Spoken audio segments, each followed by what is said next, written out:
that you guys are here to join me today. But before we start, just big thank you to LEAP for putting all this together.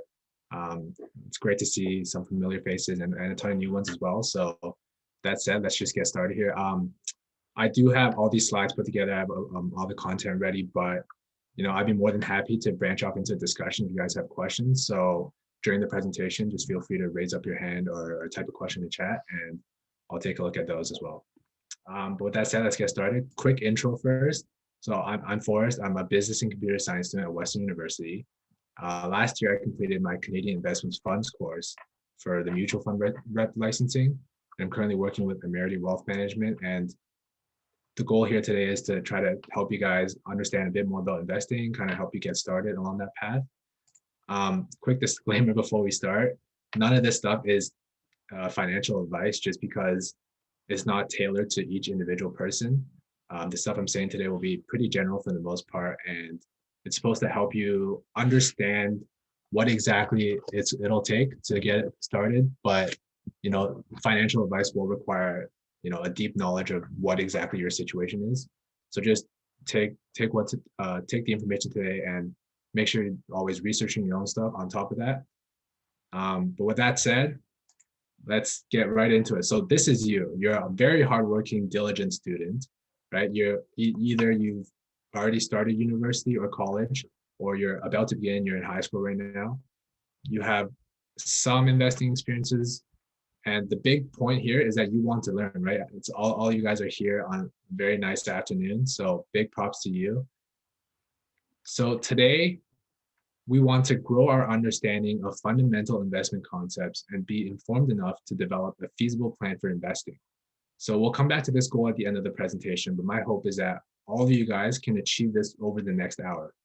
So for this presentation, we'll be splitting up into 4 parts, right? First, we'll do a quick intro. Then we'll go into the different types of investments you can purchase. 3 is different strategies that you can use to help your investments. And the last thing is, what exactly can you do to actually get started and get going? So starting off with a quick intro, what exactly is investing? So investing really breaks down to 2 things. The first thing is allocating money. So that's me giving up my money today. And the second thing is the expected future profit. So I might receive some more money tomorrow or in 6 months, 5 years, etc. So essentially, I'm giving up my money today and letting that money work so that it can make more money in the future, right? And there's a couple of reasons why we want to invest. The first one being inflation. Inflation's a big thing. Basically, it means that the value of our money will gradually decrease over time. So you can see there's 2 graphs here. The left side is how much money do I have in my bank account? And the right side is what can I actually buy with that money, right? So if I had $100 back in 2002, little baby Forrest had $100, and I kept that $100 in cash today, then the amount would be the same. But if we look at the left graph here, the actual value of what I can purchase with it, it declines to about 50% of that, right? So I like to think of cash just sitting there, like if you hired an employee to work for you, but instead he just played games on his phone all day. So that's not to say cash is bad, because we definitely need it for everyday life. We need to buy groceries, buy gas, but putting our money so that it can overcome inflation is really important. So right now, inflation is at a pretty high rate just because of governments handing out all the money during COVID with the stimulus checks and the Canadian benefits. But if we put our money to work, we can definitely beat that. So you also might be wondering, like, isn't 20 years a pretty long time? And you're absolutely right. To me, 20 years from now seems like forever. But if you think about it, all of these earnings that we'll be making from our investments, we really won't be using them until a long time from now. So if we take a long-term perspective, like what do you guys think are some things that we can actually buy with that money in the long term? I think big picture, long-term stuff. You can type in the chat, raise up your hand. You can just unmute actually. What are some long-term? A house, yeah. Cars. Yeah, so all of these are things that we can use our money for in the future, right? business equipment too, if you want to start your own business. But basically, whether it's paying for your kids to go to school, buying a brand new Ferrari, or retiring into the sunset, all of these things take a lot of money, right? So we can either save a portion of our paycheck, just put it aside and never touch it, or since we don't actually have to use that money, we can put it to work and let it accumulate over time so that in 20, 30, 40 years, we can get a return on that, right? And regardless of what goal we're trying to achieve, it all comes down to three main objectives. And I'll give some more examples of what exactly each objective means later on. But basically, it comes down to safety of principal, which means that we keep the original investment plus some extra little money on top. Or it's income, which means we're getting, a paycheck every couple months. Or it's growth, which means the money that we put in, the value of that grows more and more over time. So when you're investing, you have to make sure that you know what exactly is your objective and what proportion of each one are you trying to achieve using your money. So I'll actually stop here for questions about part one there. But if nobody, if that was super clear to you guys, then we can keep going along. All right. So this leads us into how exactly can we meet these objectives, right? What are the different types of investments we can buy that are matched to each goal that we have? So in the investment world, there's four main investments. Obviously, there's a ton of different specific little products, but these four are like the biggest groups of investments. And I'll actually speed through the first two, fixed income securities and bonds, because they're not really suitable for high school or university students. But I'm going to explain each one. So starting off with fixed income securities. This one essentially is a loan to governments or businesses, and you get interest in return. And the goal of these ones is to make sure that we don't lose that initial investment and we get a little bit on top. So if you recall from the past slide, that's safety of principal. And fixed income securities are typically very short term. They're under 1 year. So if you think about somebody who is about to close on a house next year and they have their down payment ready, but between now and then, they can make some extra money using a fixed income security, right? So these are pretty low risk, but they won't net that much of a return. Bonds are very similar. It's the same principle, but it's just geared towards more long-term purchases. So anything above 5 years. And with bonds, you can either get a little bit extra money at the end when you receive the money back, or you can get an interest income, which means every 6 months, every year or so, you'll get a portion of that bond portion of your investment as income, right? So same thing, it's pretty low risk. You're not going to get a huge return on it, but if you're retired, you might invest in a bond fund or in certain bonds so that your money is returning you some income so that you can spend it for your day-to-day life. Next one is the fun one. This is what everybody dreams about. These are the equities. So equities essentially is stocks. It's a portion of a company that you can invest in. So all of these equities are traded on secondary markets like the Toronto Stock Exchange, NASDAQ, New York. And essentially what you can do is, based on what you value that company is worth, you can say, I'll buy your stock for X dollars, and somebody will sell it to you for X dollars. And the goal with that is for that company to grow, and you can earn growth in that initial investment. And some companies actually, they'll give an income every quarter or every year. They'll give a dividend income, which means a portion of their profits they'll share with all their investors. So stocks are a bit more higher risk than before. There's medium to medium high risk.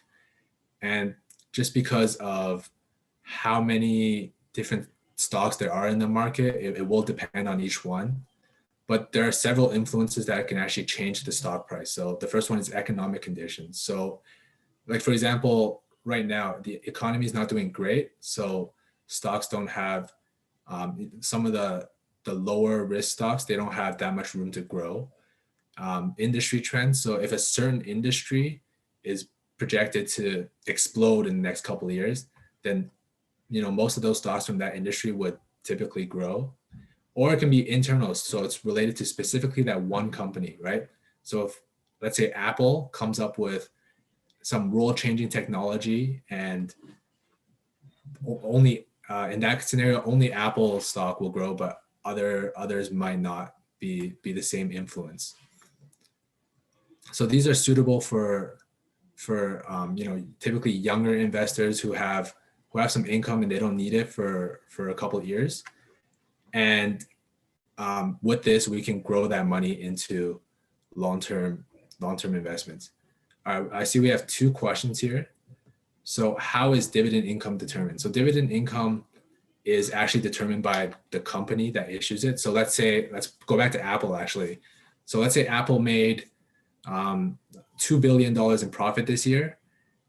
And if that's really good for the company, their like CEO, the board of directors, they might decide, hey, let's reward our shareholders. Let's share some of this profit. So they say maybe we'll give 1% of this to all the investors, and then it gets split up, and then everybody takes home, based on how many shares they own. And the thing with dividend though is that not like companies don't have to issue dividends. It's completely optional.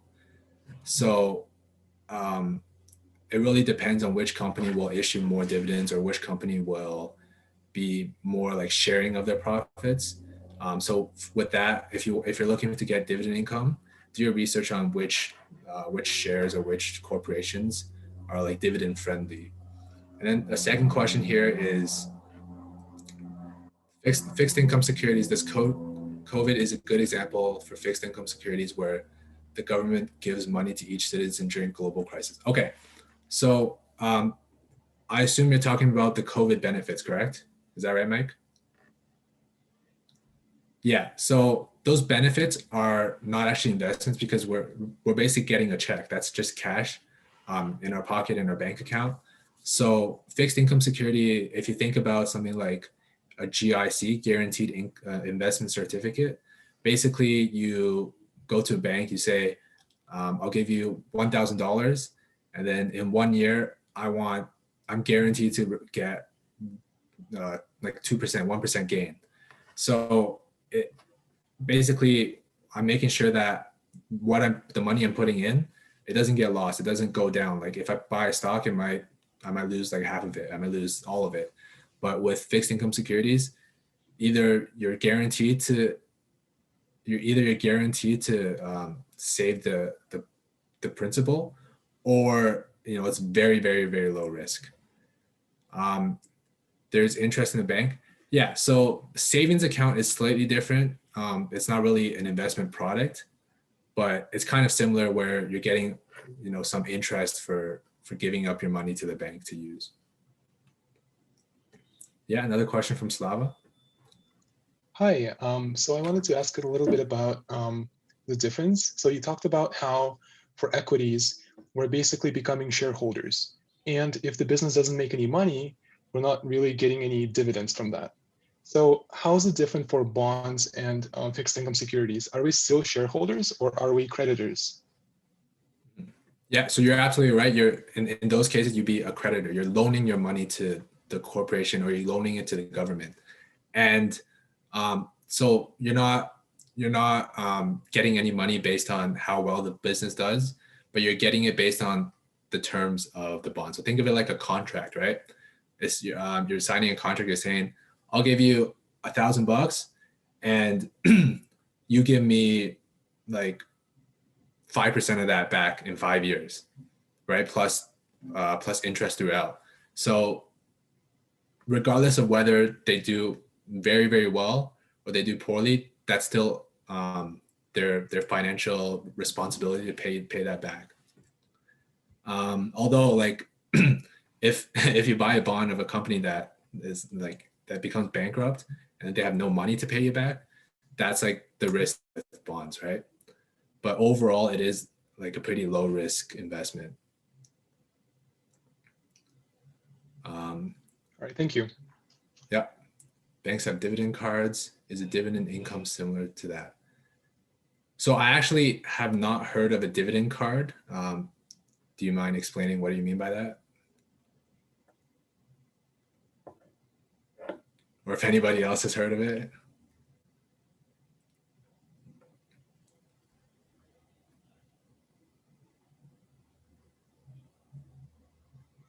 Okay.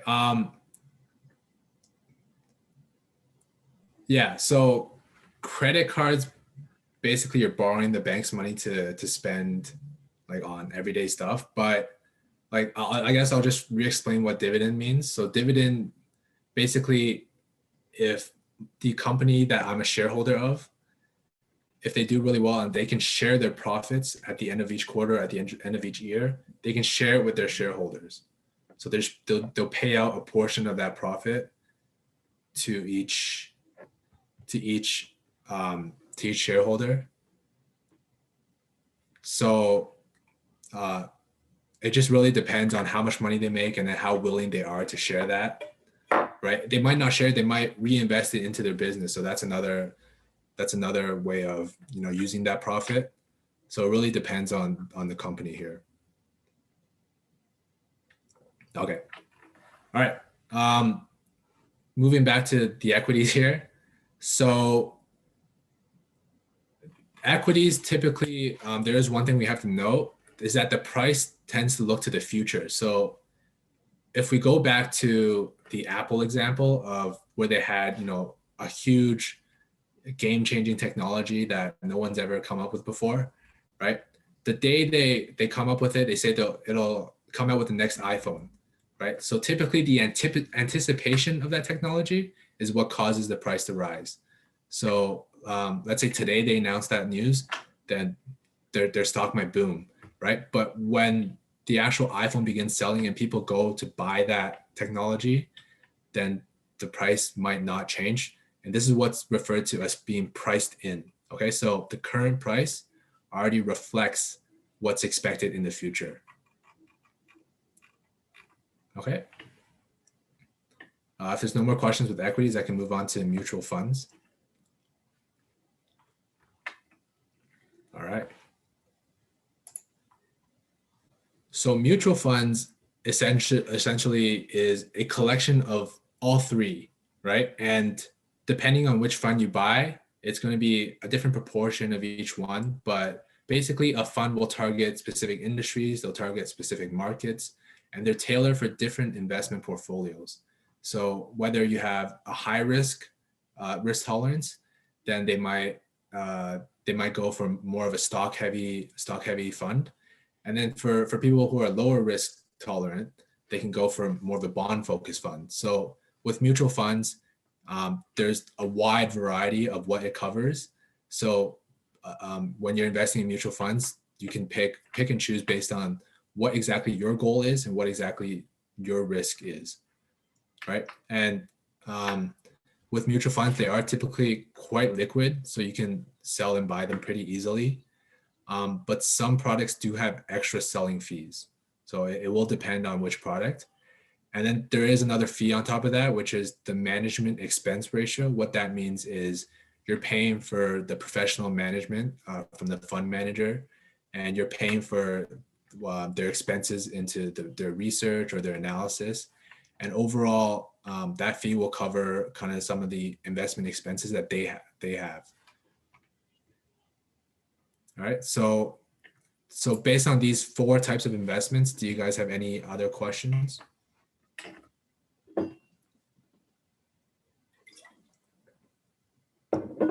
All right. Oh, what are some examples of mutual funds? Sure. So going back to mutual funds, so an example would be like one that I particularly like is the Fidelity Global Innovator Fund. So what they do is they target some of the tech heavy companies, and they find the ones that will typically come up with like really important technologies in the coming years, or maybe like some undervalued tech companies. And essentially, that one would be geared towards somebody with a higher risk profile. and an investor who's looking to get growth on their investment. But there's a ton of mutual funds. There's people, banks offer them. There's mutual fund companies, and if you just look it up, there's so many. It's geared towards everybody. Like, it really depends on your individual situation. How is the management expense determined? So it's determined essentially based on that, their operating expenses, right? So let's say, going back to that Global Innovators Fund, let's say the team that works on that fund pays $5 million in research for that year. Then that $5 million will be split across, all the people who are invested into that fund. And then there's also a fee for the management. So there's two types of management styles. One is active management, which means the managers are like going in and they're constantly moving stuff around.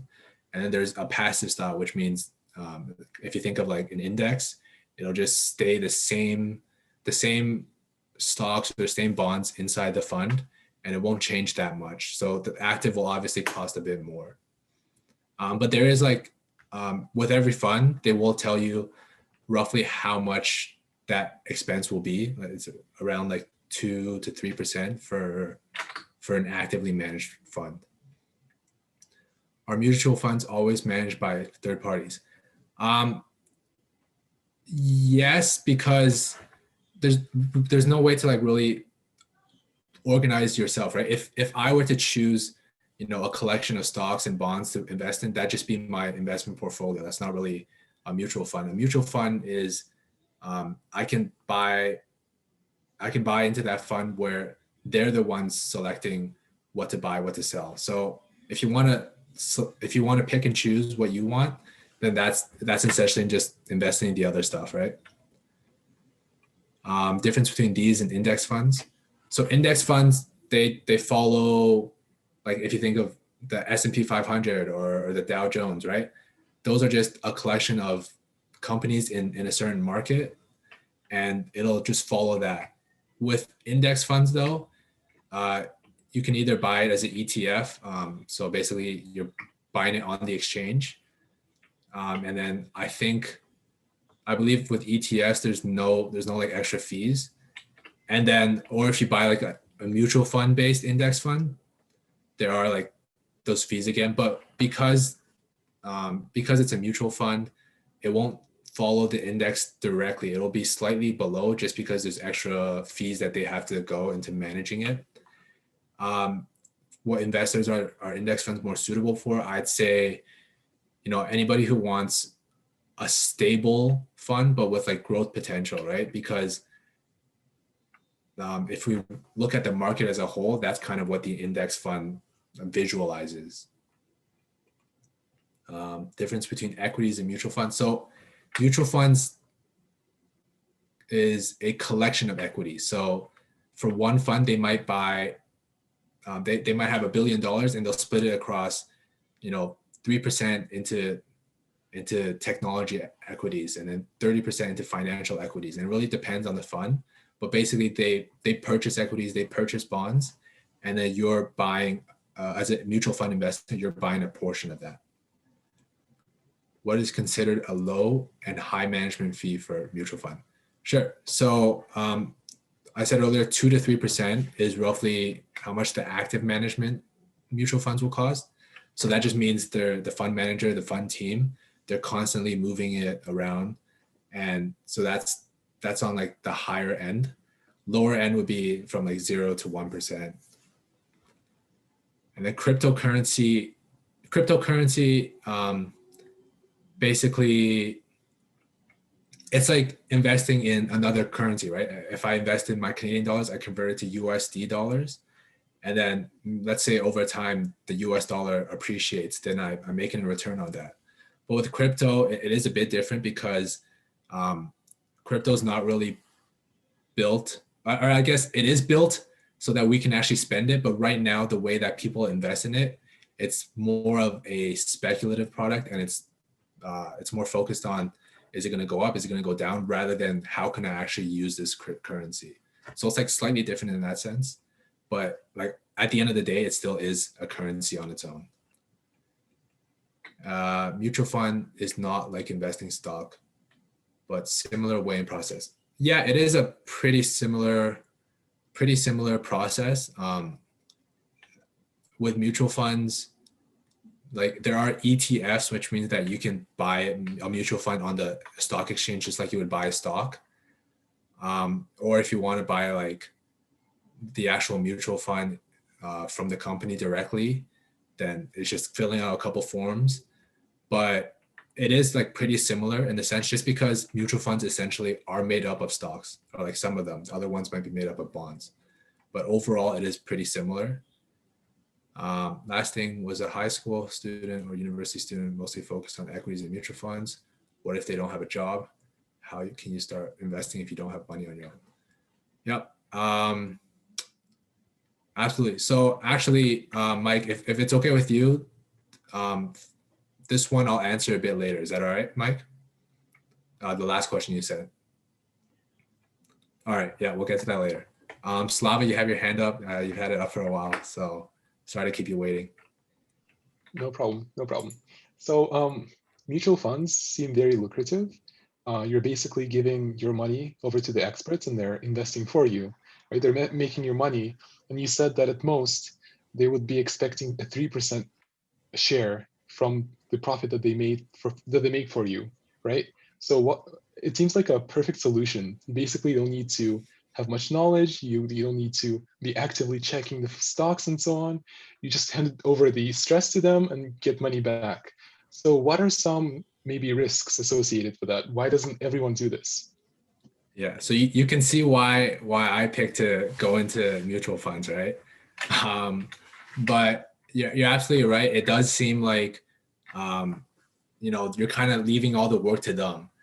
And I guess the real reason why not everybody does it is just because with like all these newer technologies, or these apps like Wealthsimple, a lot of like it's opened up a lot of resources for you to invest in yourself, or invest yourself directly yourself. So there's a lot more research out there that you can find. There's free analysis on a lot of these stocks. So like for some people, they might not be willing to give up that 3%. They might say, hey, I can do this too, and then they'll work on their own, and they'll do that research. So really, it depends on the investor. For some people, it's worth it, right? Because it's professionally managed. They do the research for you. For some people, they think they can do it too, and that's perfectly fine. It just really depends on the investor. Caitlin, do you have a question too?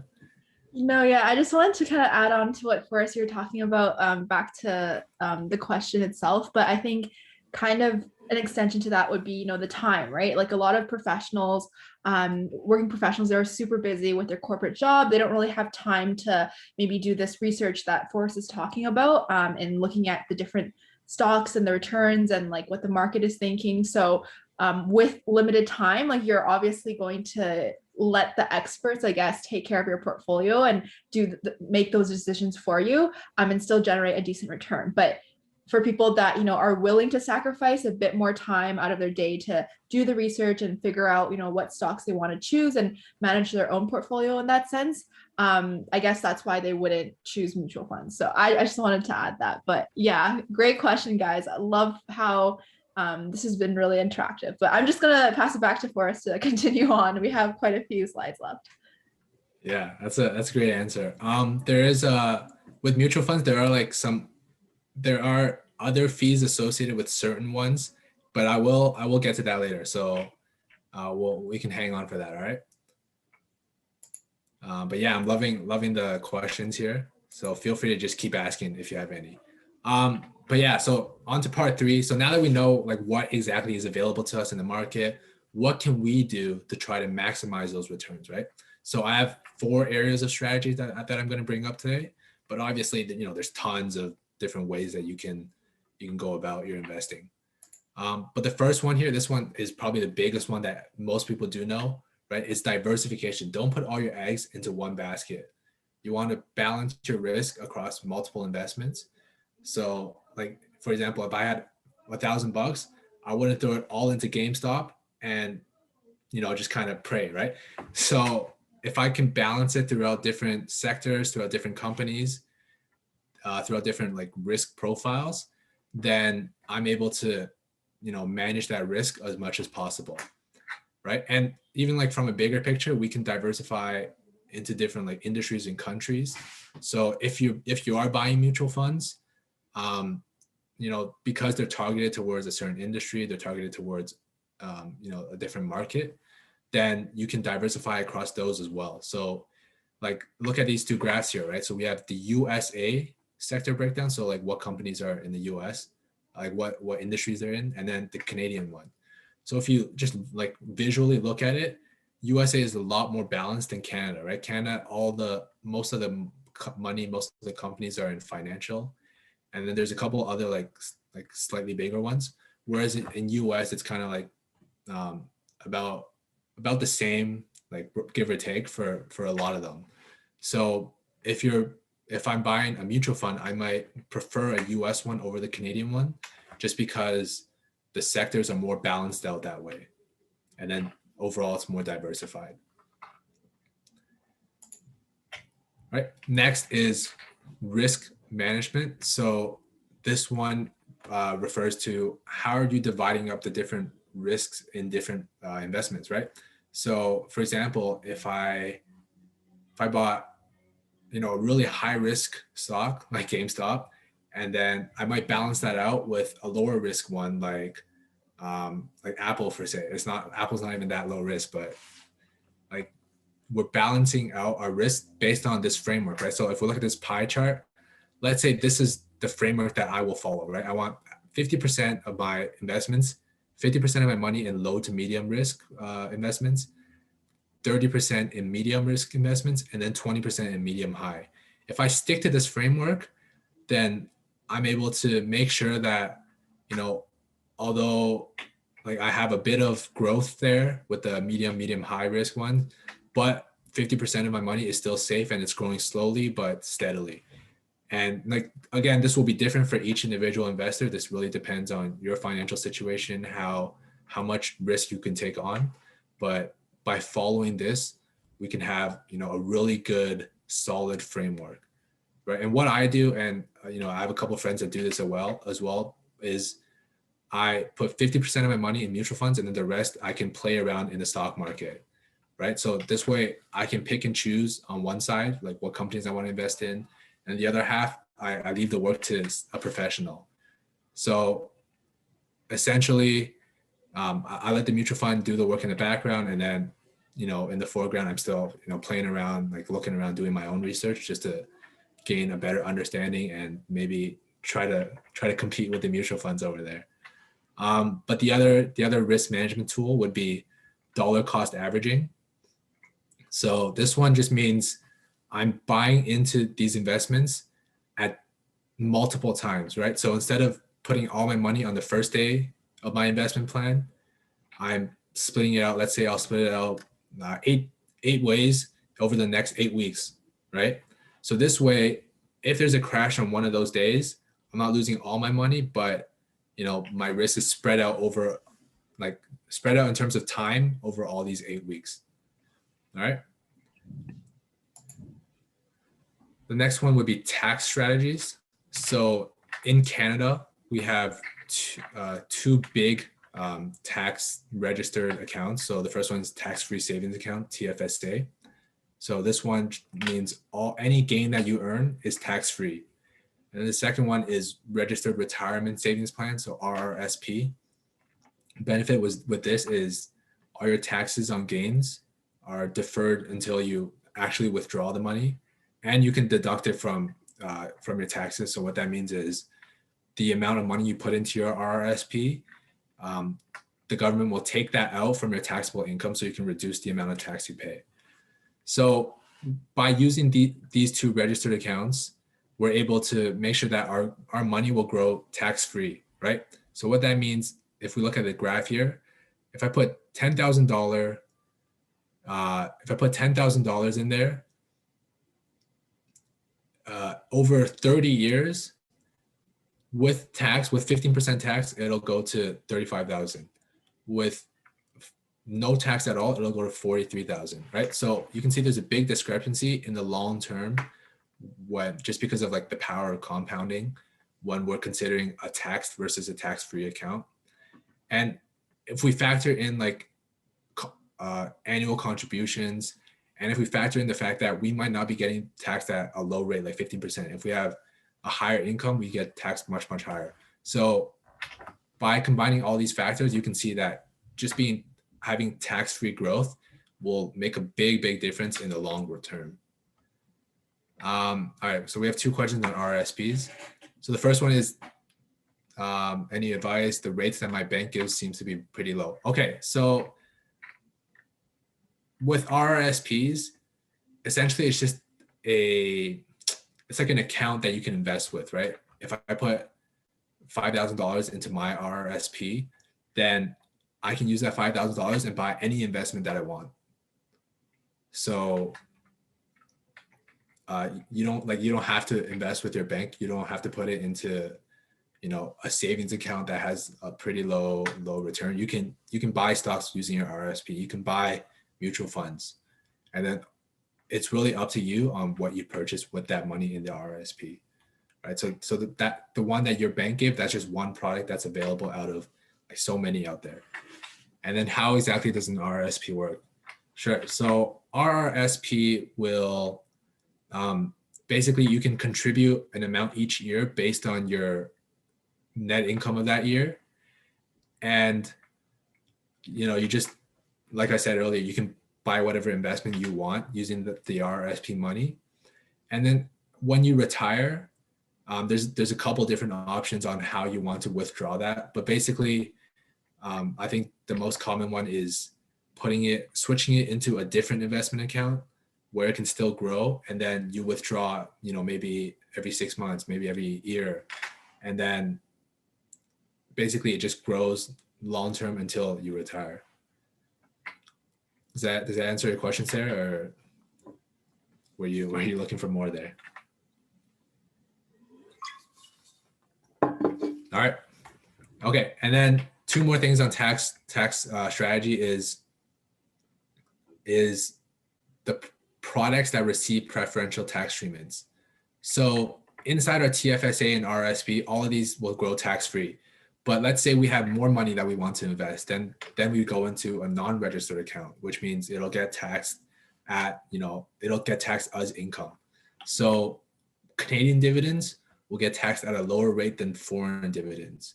So what that means is, if I get dividend income from a Canadian company, then it won't get taxed as much as if I got it from an American one. And the reason is because Canadian companies have already paid the government tax. So they're not going to double tax that. So they will tax you lower on that. And the second thing is 50% of capital gains are taxable. So if I made $100 in capital gains, then half of that will be taxed, whereas the other half will not be. So, there's a lot of different intricacies to the tax rules. But if you do open a registered account on top of your tax-free ones, make sure you understand how exactly the tax works, because in the long run, tax can be detrimental. Another question: how do you start these accounts? So to start, you can open it with a bank. You can open it with your investment broker, with your advisor. Anybody can help you start an account. But actually, Sana, same thing. I will get to like starting accounts later on. I have a slide on how to start a TFSA. And then Sarah, why doesn't everybody open a TFSA? And with like TFSA, there really is there's no con, but there's like a restriction on how much we can actually invest with it. So the government will release your limits to how much you can put into the TFSA every year. So if you go over, they'll like charge you like a fee on over contribution. But like anybody who's eligible should be opening a TFSA. Like anybody who wants to invest should be doing it in a TFSA versus a non-registered where they might get taxed. Why might someone choose a TFSA over RRSP or vice versa? So most people actually do both. But I guess if you're in the situation where you can do both and then you want to choose one or the other, it just depends on what your goal with that investment is, right? So if I want to retire with it, that's what the RSP is for. It's for retirement, registered retirement savings plan. It's built specifically so that later on in life, I can convert it into a different retirement account. It goes like really in depth with that. But for TFSA, that's just more of, I want to grow all my gains tax free. And then later on, when I take it out, I don't have to pay tax on it. So if you actually look at it, the TFSA does look better just because you don't have to pay tax even when you take out the money. Do all banks always have TFSA or RSP? I think they would. Any big bank will definitely have it. They'll sell like savings accounts, or they'll sell their own mutual funds or products, and they'll let you open up one of those accounts with them. Smaller banks, I think they would have it, but like I'm not too sure. I haven't researched into like each individual bank. And then what's the benefit of getting TFSA? So once you're eligible, and I'll get into the eligibility requirements later, anybody can open one.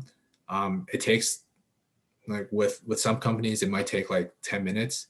With some, it might take, a weekend. But basically, it is a pretty quick process. All you have to do is make sure you're eligible. All right. So moving on into the last strategy we have here, and it's active management, right? So if you recall from earlier, I said some mutual funds are actively managed, and what that means is basically the manager will actually go into the account and it'll move all its money around. It'll, at different times of the year, it'll buy into certain investments. At other times, it'll buy into other ones. So the money is constantly moving around so that we can get an optimal return.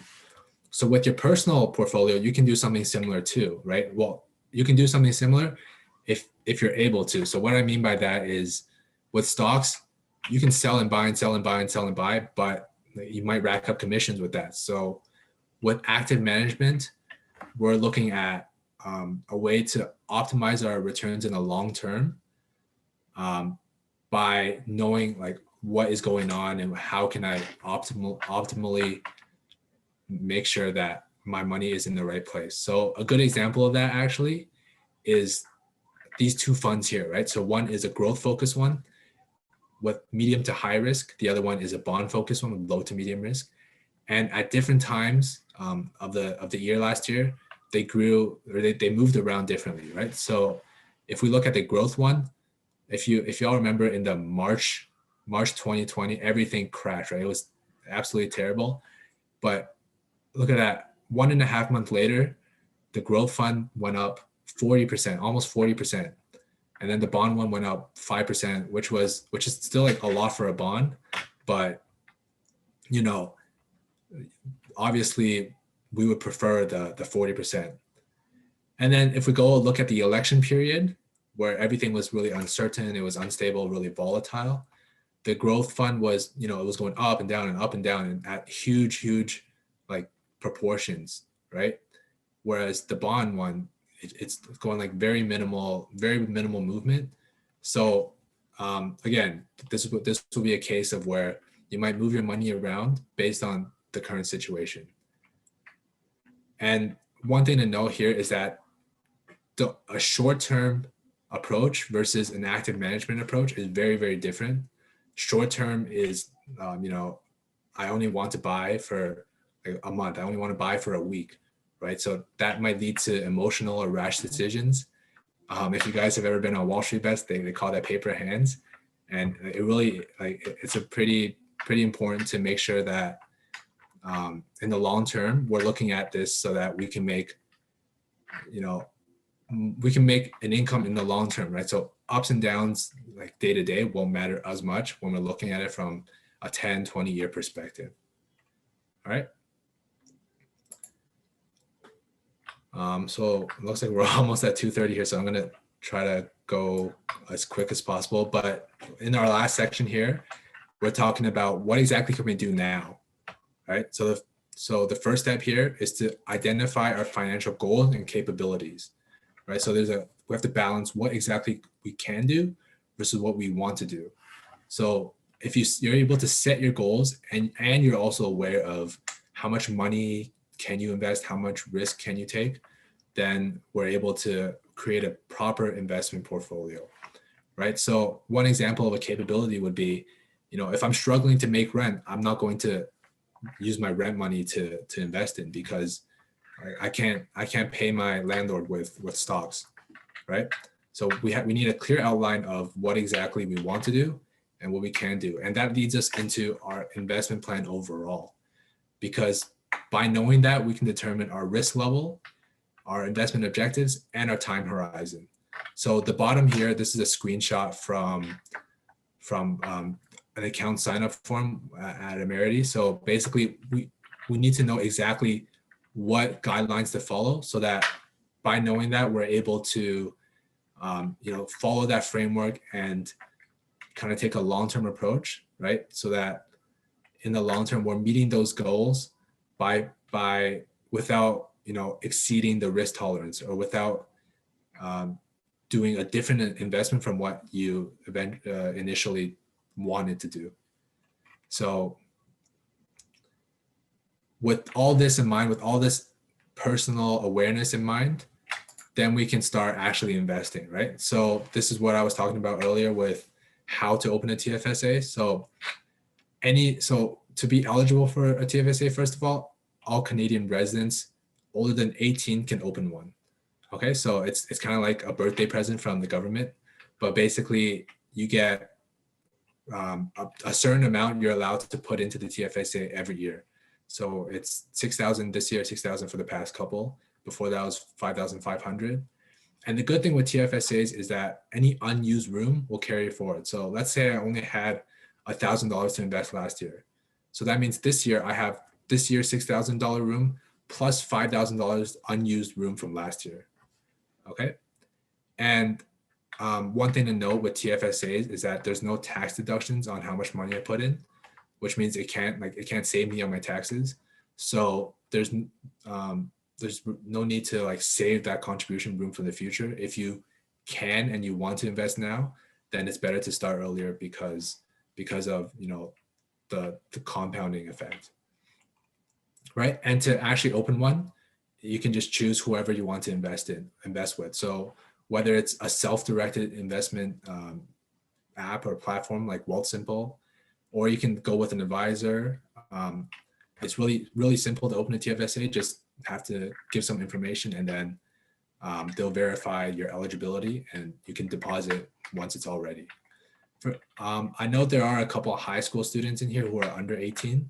So for those of you, you can actually, there's two routes to take. So the first one would be a trading simulator. Essentially, you can use fake money to buy and sell stocks to practice trading. And overall, I think it's pretty good practice. If you don't want to use real money yet, by all means, go for it. But with trading simulators, they are typically geared for day traders or short-term investors.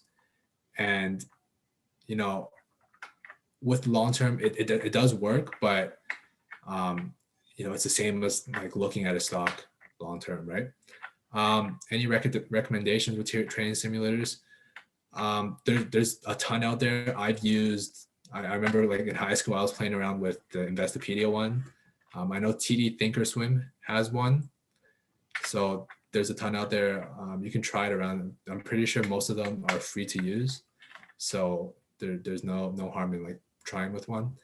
And if you actually do want to use money, if you feel that you're ready and you've done all your research and you want to start investing your actual money, then you would have to use something called an in-trust account. So since in Canada, we're not able to open an investment account until we reach the age of majority, then what you do is your parents will open a non-registered in-trust account. And then it can become yours once you turn 18. So the benefit is, you can give some money to your mom and then tell her to invest in XYZ. But one disadvantage with this is that it will be taxed because it's non-registered and it's not in an actual TFSA. All right, so I see we have a couple questions here. So can you only have one TFSA?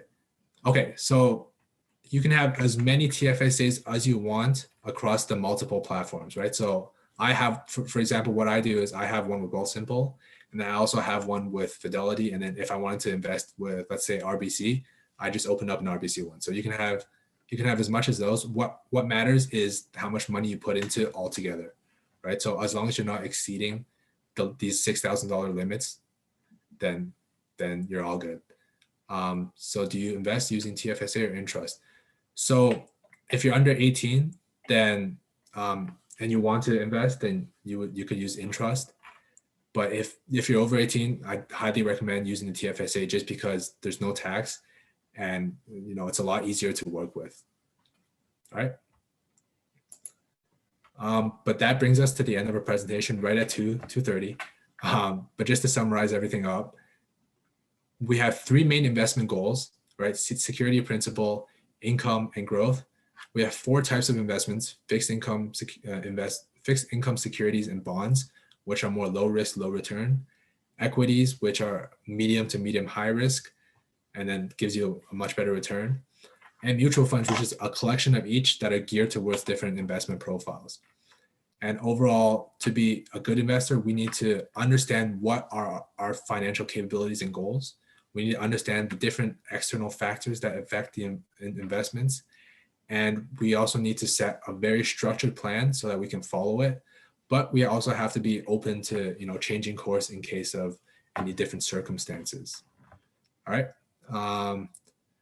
Can the TFSA also be used as a savings account? I believe so. Check with your bank. I'm sure TFSA, you can open a savings account as a TFSA. We're at 2:30 and I am open to take questions, but Caitlin, did you say you wanted to cut off at 2:30? Yeah, no, I do have to run, but what I can do is maybe we can continue the questions for another 5 minutes, and then I can pass on the host to you as well, Forrest. Just the Q&A portion probably won't be recorded though. But otherwise, like if you guys have more questions, as long as Forrest is available, you guys can continue. But yeah, so let's continue for another 5 minutes, and then I'll pass the hosting permission to Forrest. The rest won't really be recorded, but hopefully it'll still be helpful. Yep. Yeah, so I have as much time as you guys want, so feel free to fire away your questions.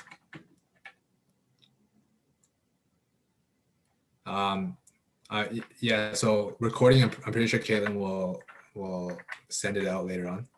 Yes, so I've recorded it and we'll have it up on the website at some point. So yeah. Okay. Any other questions? High school students or university students mostly focus on it. Oh, Mike, you're right. So so for people who don't have like money to invest, then I would say don't actually go and invest, because investing is what you do with your extra money. It's what you do with money that you want to save anyways, right? If you don't have money, then we really can't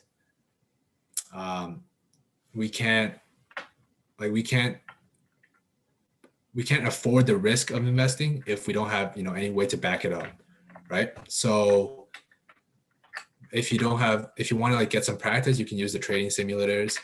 You can read all the analysis and articles online, so that when you do have money that you're ready to invest with, then you're ready to go. What would you say is the first step for somebody who has never invested before? So I think first step, if we go back to the plan here, actually, first step is knowing what your profile is, right? So what do you want to get out of investing? Do you want to learn how the market works, or do you actually want to save up to buy a house in 10 years, right? You need to understand how much you can actually invest, right? Going back to Mike's question, if you don't have that money, there's nothing you can do with that. And then you would want to like set up all of this framework so that you can follow it and create a structured investment portfolio. How does a meme stock work? Meme stock, it all depends on how the internet people are feeling, right? If somebody dumps $40 million on GameStop, then the other Redditors might want to jump in also. But with like GameStop though, it's such a one-off event. Like it's hard to predict if like what the next one will be, just because it's so speculative. There's no actual reason behind like why it went up. It's just people got mad at the big banks and they wanted to make them pay. And like with such a high risk investment like that, you never know what's going to happen tomorrow with GameStop. So you can invest, you can play with it, but do it like understand the risks. What resources do you recommend if you have a link?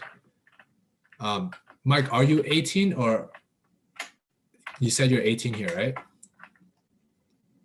Yeah. Okay. So 18 plus here includes 18. So you can actually open a TFSA, but if you do want to like learn ahead of time, like Yahoo Finance has a ton of like news. So I definitely like read the news on like why the market is falling the way it is. And yeah, like Tom gave some other examples, Motley Fool, Globe and Mail.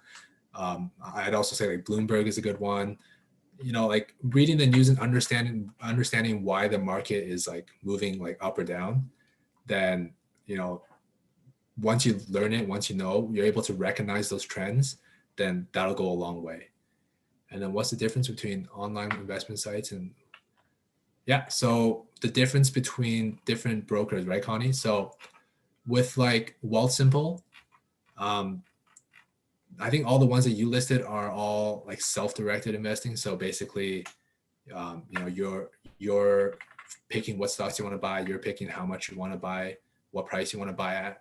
So there are like a couple differences. The big one with Wealthsimple is that they're doing no commission on Canadian stocks. But then with American stocks, there's a 1.5% like exchange rate. And then like it really depends on like what you value when you're investing. So if you want to buy American stocks mostly, then maybe the bank ones will be better. I think the banks are typically like $10 commission for each order. There is Questrade though also. Questrade lets you, it's $5 to $10 per order, and then you can open a USD account. Then you're kind of like avoiding the exchange fees every time you invest, and you're kind of paying like one time upfront. Does that answer your question, Connie?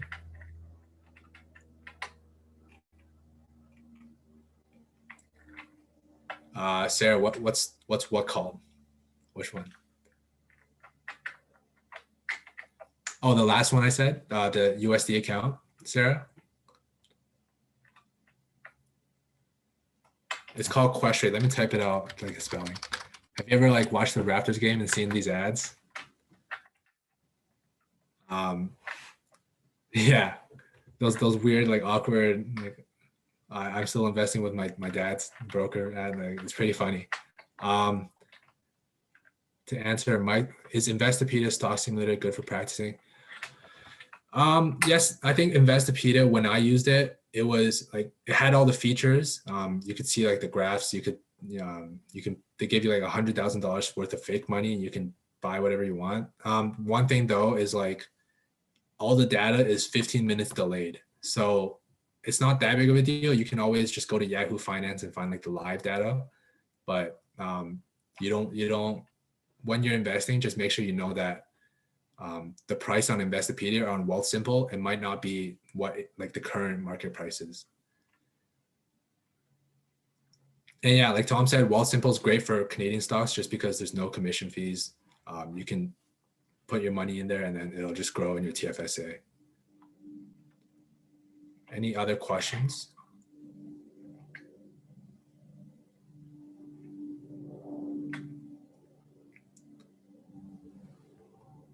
For a simulator, I was using Best Brokers. Yeah, I haven't heard of Best Brokers, but like if you guys want to check it out, I'm sure there's like so many out there. Like, anybody can, like I'm sure like a lot of them are free too. So just do your research on which one's best, and like you can play around with it, right? That's the good thing with simulators is there's no like risk involved. So play around with it, see what you like, see what kind of experience you can gain. What have I invested in?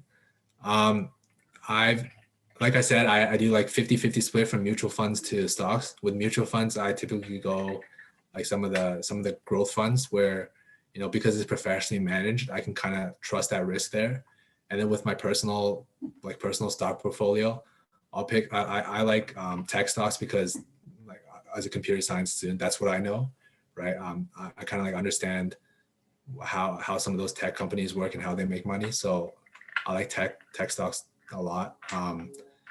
But yeah, like based for you, I just see like invest in what you know for stocks, right? You don't want to. I wouldn't touch like mining stocks because I have no idea how mining works and how the industry works. So I definitely like learn about that beforehand. What's the best way to invest in American stocks? Yeah, so you can buy American stocks on Wealthsimple, but it will cost 1.5% exchange rate. So, like let's say you want to invest $10,000 in American stocks, then the exchange rate becomes a lot. I think what's 1.5% of that? $150, right? So if you're investing a lot into American, then it might be better to do like a flat commission where it's like $10 only. But if you're investing a little, then the 1.5% is not as much. So it really depends on how much. Is there a Yahoo Finance simulator? I don't think so. I haven't seen that on Yahoo Finance. But I do know like Yahoo Finance is really good. It gives you a lot of the insights directly on it, and they have live data too. What are the drawbacks with stocks outside Canada? Yeah, so a big risk is currency risk. So what that means is if I have my investment in a USD stock, then like because the currency of Canadian and USD will always fluctuate, let's say the American dollar tanks, then my stock won't be as worth as much when I actually sell it and use it because I'm actually spending in Canadian dollars. So just kind of understand with other currencies, there is that risk. You're kind of like investing in the currency while investing in the stock, right? It's a bit weird there, but just know like what currency you want to spend when you actually like using the money. You can invest in anything that's public, and then like with apps like Wealthsimple, they'll limit it even more just because they have restrictions on what they're allowed to sell. But like, yeah, healthcare industry, you can definitely invest in. Like there's a ton of public companies in that industry. So for sure you can, as long as it's public and it meets the requirements for the broker that you're using.